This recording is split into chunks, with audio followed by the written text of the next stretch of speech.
Hello friends, it's Tuesday, October 22nd. Welcome to CNN 10, the best 10 minutes in news. Thank you for spending part of your day with us. I'm Coy Wire. We've got a great show lined up for you today, so let's get to it.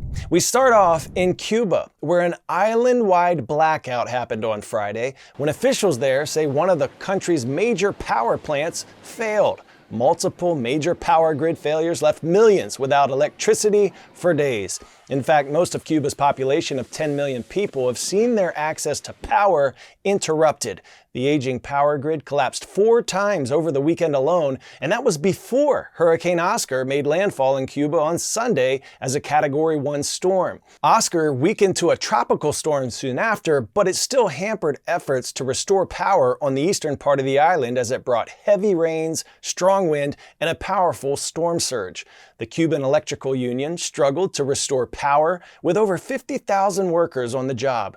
People took to WhatsApp to find nearby neighborhoods with power. Schools were canceled and hospitals began running on generator power. Generators produce electricity by running on fuel as opposed to being plugged into the grid. Cuban officials are blaming the energy crisis on a number of factors, including increased U.S. economic sanctions, disruptions caused by recent hurricanes, and the dire state of the island's infrastructure. The negative effects of the U.S. embargo on trade with Cuba can still be seen today, decades after it went into effect in 1962, after tensions between the two nations escalated. Since then, the island has often seen severe shortages of food, medicine, and fuel. Cuba's power plants are dependent on imports of oil, and fuel deliveries to the island have plummeted as allies, Venezuela, Russia, and Mexico have slashed their exports. CNN's Patrick Oppman is in Havana with more on the situation there, including how folks are getting by. All of Cuba at this moment is in a nationwide blackout.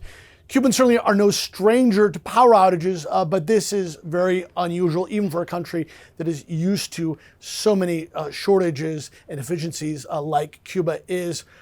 On Thursday night, Cuba's Prime Minister Manuel Moreno took to the airwaves here to announce that there was a severe fuel crisis and that more would be coming, but it was being delivered by boat and that was delayed.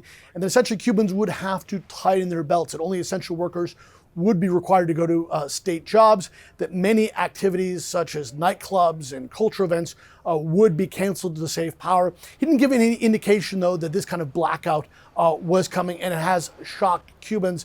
I've been walking around the city, and you can hear a pin drop. There are some generators that are working.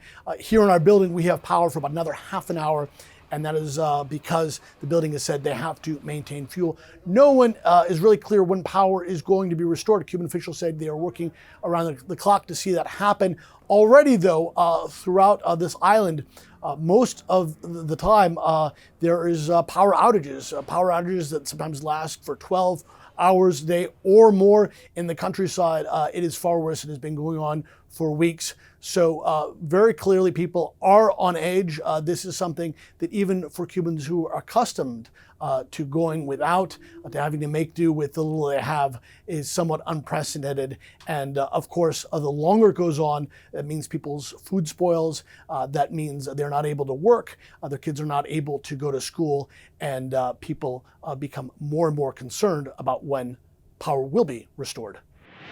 To the art world now, where creative endeavors by humans often break boundaries and make us see the world from a different perspective. But what if that art is made by a robot? Well, the world's first ultra-realistic humanoid artist uses robotic arms, cameras for eyes, and AI algorithms to draw and paint. And one robot already has its work headed to a prestigious art auction. CNN's Anna Stewart got to talk with the artist to find out more about its process and the impact its arrival on the art scene might have on the future. I'm really pleased to have my artwork included in the auction and be the first humanoid robot artist to sell their work at auction. Ada's made quite the splash on the art scene, with her depiction of Alan Turing, AI visionary, soon to be sold by Sotheby's, with the auction house estimating a 6-figure sale price. The key value of my work is in its capacity to serve as a catalyst for dialogue about emerging technologies. If that isn't value, I don't know what is. Ooh, sassy. So the word is my mind. This is not my first such encounter. I've met Desdemona, an AI humanoid pop star by Hanson Robotics. Nice to meet you, Anastasia. Close enough. And Amica, an AI humanoid assistant by Engineered Arts. Creepy smiles can be quite the conversation starter, don't you think? Yeah, I do. Whether AI can ever truly be creative is a thorny subject. If you've learnt from existing artwork as an AI model, is anything you create truly original? Portraiture is a huge genre in art history. I take inspiration from the respectful and thought-provoking portrayals of the human form within the visual arts. What are you going to do with all the money that you make from your art? What are you going to buy? More circuits? Paintbrushes? A new arm? You'd have to ask my wider team about that. I will. This artist may not care about the money, but her developer, Aidan Meller, says he will be investing it back into the project. All the greatest artists, if you look in the past, are those artists that really resonate with the changes and shifts in society and explore that through their artwork. So what better way to do that in the light that we're in a technological society and we're merging with machines all the time to actually have a machine produce the artwork. The merging of AI and robotics into daily life may raise eyebrows or even concerns. I have concerns that many new technologies come with potential risks that are not yet fully understood. I just didn't expect the concerns to come from Ada herself. Aren't you one of the risks? Me, Ada, the robot artist. No, I'm not a threat. 10-second trivia. What continent produces a majority of the world's cocoa, the main ingredient in chocolate? Australia, South America, Africa, or Asia? If you said Africa, ding ding ding, you are correct. The nations of Cote d'Ivoire and Ghana account for about half of the African continent's cocoa production. News now about the economy that might be totally messing with our Halloween candy this year. Cocoa prices have more than doubled since the start of this year. Why? Well, cocoa isn't an agricultural crop that can grow just any old place.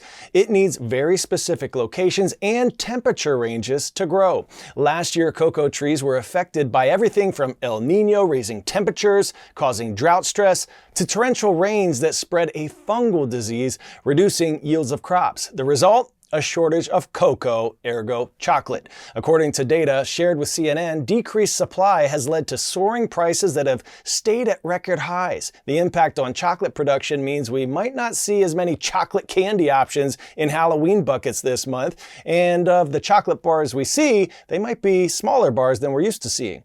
Also, we may see more varieties of non-chocolate treats in buckets and in stores. Experts say cocoa prices will remain high until at least September of 2025, but that weather conditions are improving this year, so maybe next year's Halloween won't be met with such spooky economic news.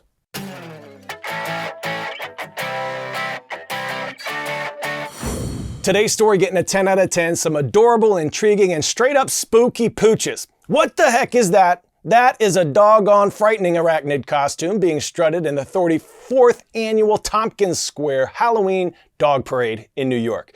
There were all kinds of hot dogs taking part, with thousands of people coming out to watch.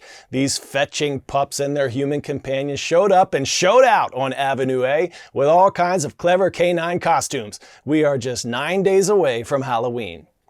Prepare for liftoff. Our shout out today goes to the Rockets, repping Lincoln, Nebraska at Lincoln Northeast High School. Rise up. All right, everyone, it's time to send your most quirky, perspicacious, inordinate, and unequivocally distinctive words to my @CoyWire social accounts for us to feature tomorrow, Your Word Wednesday. Submit your vocabulary word along with the definition, your city, state, your school, and your teacher's name if you'd like in the comment section on the most recent post, and we're going to choose one winner to work into tomorrow's show. Good day and good luck. I'll see you right back here tomorrow on CNN 10.